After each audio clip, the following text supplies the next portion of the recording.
Hello everyone, welcome to advanced astrology by MV. और जैसा कि आप थंबनेल में देख पा रहे हो, आज की इस वीडियो में हम बात करेंगे will you live happy married life और नॉट। यानी शादी के बाद आपकी जो ज़िंदगी है वो कितनी खुशहाल होगी। क्या आप अपने पार्टनर के साथ एक खुशी भरा जीवन जी पाओगे या आप लोगों के बीच में कुछ प्रॉब्लम आएगी। तो वो आज इस वीडियो में हम डिटेल में समझेंगे। और 10th house, second house and 6th house, और इसके साथ साथ एक हाउस और मैं बताना चाहूँगा 12th हाउस।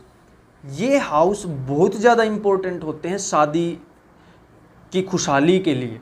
ठीक है, हम गलती कर जाते हैं कि केवल सप्तम हाउस देख लेते हैं। सप्तम हाउस बहुत अच्छा है तो शादी अच्छी होगी, ऐसा ज़रूरी नहीं है। ठीक है, सप्तम हाउस में खुद शुक्र बैठा है, शादी बहुत अच्छी होगी, ज़रूरी नहीं है। सप्तम हाउस में खुद शुक्र बैठा है, खुद गिरासे में, लेकिन शादी नहीं होती। ऐसे भी बहुत सारे एग्जाम्पल हैं। क्यों? क्योंकि 10th house, second house, 6th house, 12th house को हम कंसिडर ही नहीं करते मैक्सिमम बार।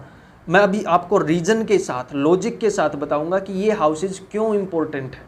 ठीक है, और आज की इस वीडियो में मैं बात करूंगा कि आपकी शादी हो चुकी है या होने वाली है तो आप अपने पार्टनर के साथ रहोगे लाइफ टाइम, लेकिन कैसे रहोगे? खुशी खुशी रहोगे, मजबूरी में रहोगे, परेशानी में रहोगे, दुख तकलीफ में रहोगे, कैसे रहोगे?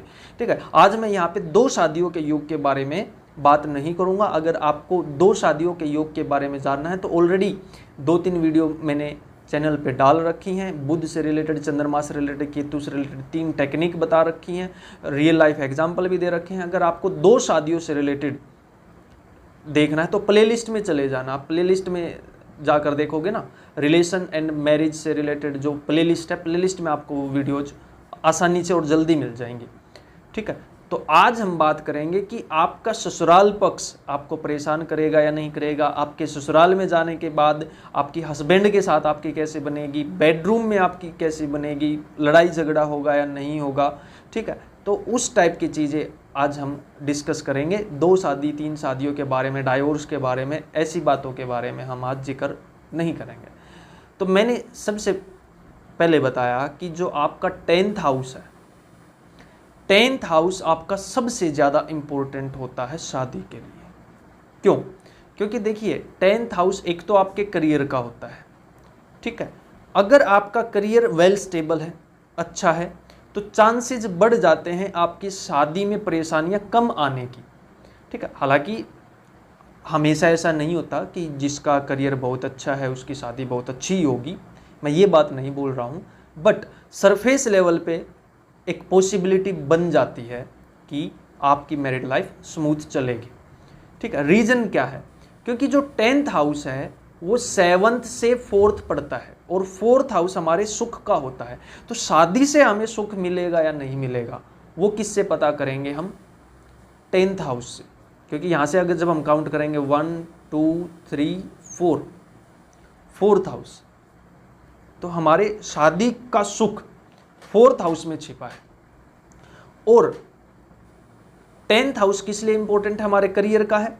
तो आपको पता होगा कि 99% केसेस में इंसान पहले करियर में स्टेबल होता है, उसके बाद शादी करता है। इसका रीज़न क्या है? क्योंकि जो 7th हाउस है वो 10th फ्रॉम 10th है।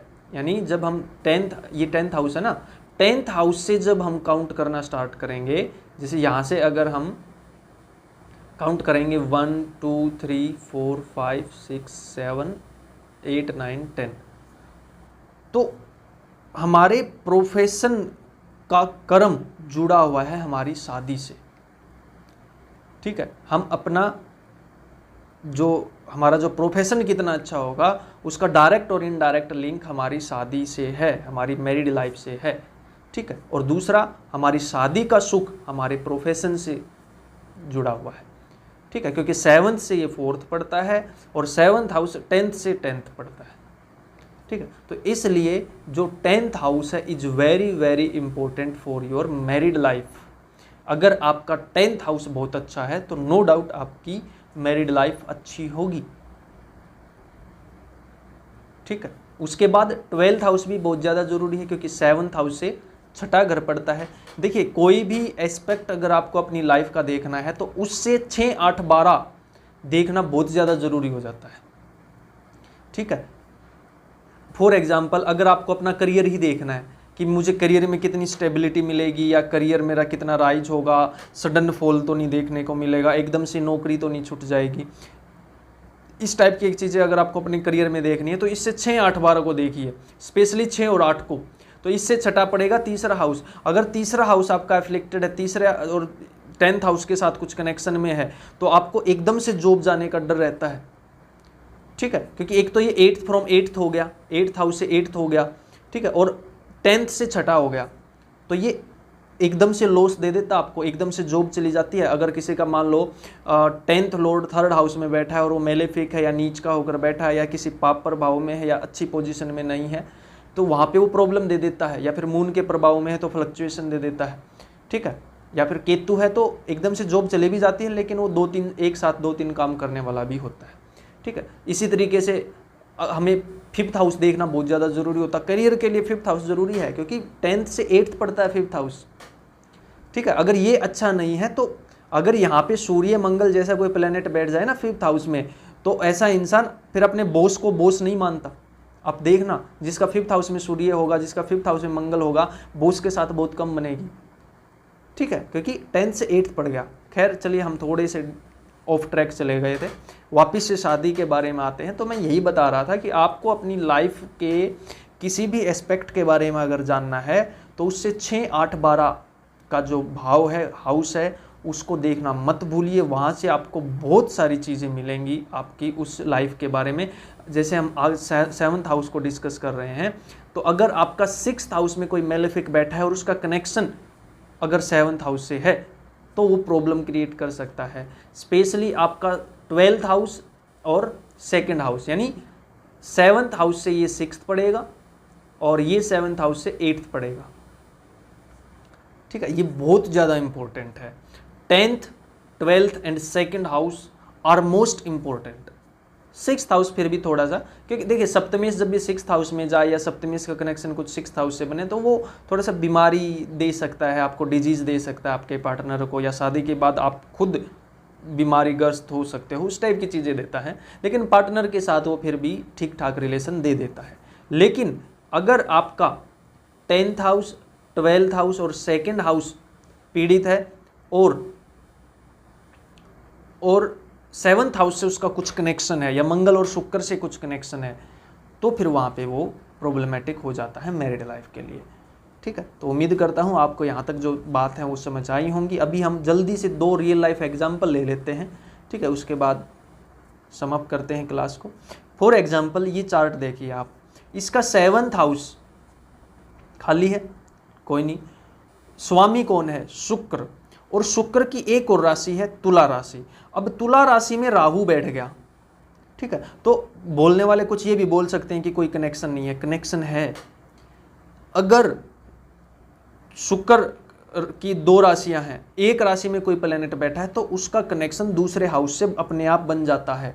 ये हर एक प्लेनेट पे, हर एक हाउस पे एप्लीकेबल है। फॉर एग्जाम्पल मेष और वृश्चिक 2 राशियां हैं मंगल की, ठीक है, और मेष राशि में शनि बैठा है, तो उसका कुछ न कुछ इफेक्ट 8th हाउस यानी वृश्चिक राशि पर भी जाएगा, ठीक है। ये भी एक कंजक्शन होती है, एक कॉम्बिनेशन होता है, एक युति होती है, ठीक है। खैर उस पर हम फिर कभी बात करेंगे। तो यहाँ पे आप देखिए शुक्र की राशि है 7th हाउस में, तो जो दूसरी शुक्र की राशि है उसमें कोई भी प्लेनेट जाएगा तो वो 7th हाउस को इफेक्ट करेगा।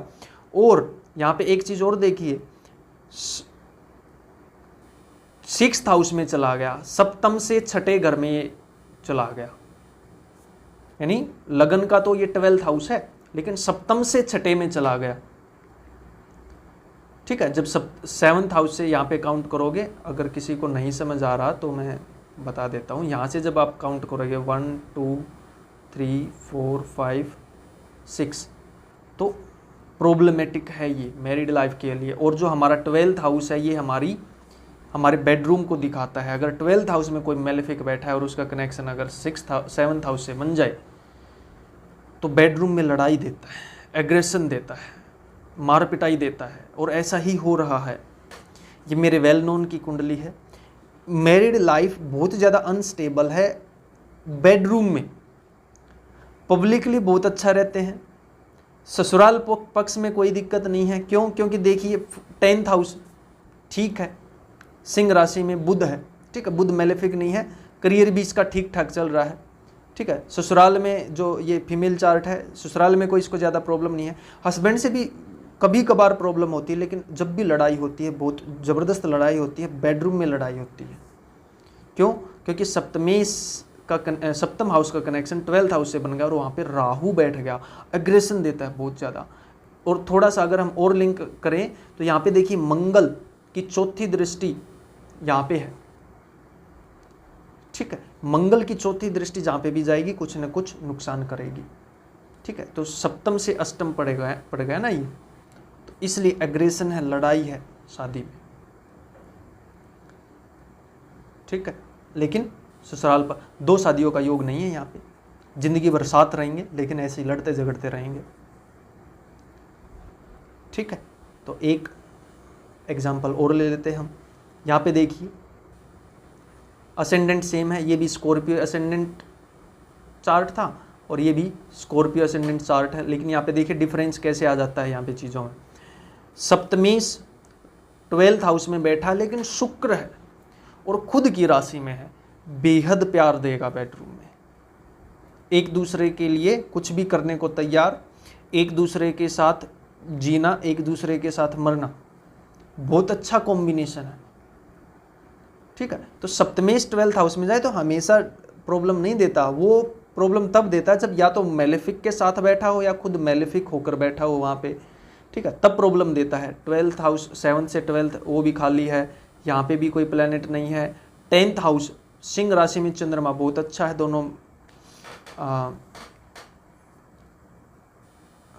फ्रेंड की राशि में है चंद्रमा, ठीक है। लेकिन ससुराल पक्ष फ्लक्चुएशन में है, इसका मतलब यह है कि हस्बैंड ट्रैवल करने वाला होगा, तो ये अपने हस्बैंड के साथ रहती है, फीमेल चार्ट है, हस्बैंड जहाँ जाते हैं वहाँ चले जाती है, क्योंकि ससुराल फ्लक्चुएशन में है, चंद्रमा है, ठीक है। गवर्नमेंट सर्विस में है इनके हस्बैंड और उनके साथ रहती हैं, बहुत अच्छी बॉन्डिंग है, ठीक है। तो आई थिंक आपको समझ आ गया होगा। और देखिए 10th हाउस में चंद्रमा है, हार्मोनी है, हंसी मजाक में प्यार से रहते हैं, ठीक है। तो 10th house very important, 12th, 2nd और 6th हाउस भी आपका बहुत ज़्यादा इंपॉर्टेंट होता है शादी के लिए। तो अगर आपको ये वीडियो समझ आया है, चैनल को सब्सक्राइब कीजिए और वीडियोज़ के लिए जुड़े रहिए चैनल से। अगर आपके मन में कोई डाउट है, कंसल्टेशन है, तो आप मेरे से कांटेक्ट कर सकते हो दिए गए नंबर पर, और एस्ट्रोलॉजी सीखने के लिए भी आप दिए गए नंबर पर मेरे से कांटेक्ट कर सकते हो। आज के लिए इतना ही, थैंक यू।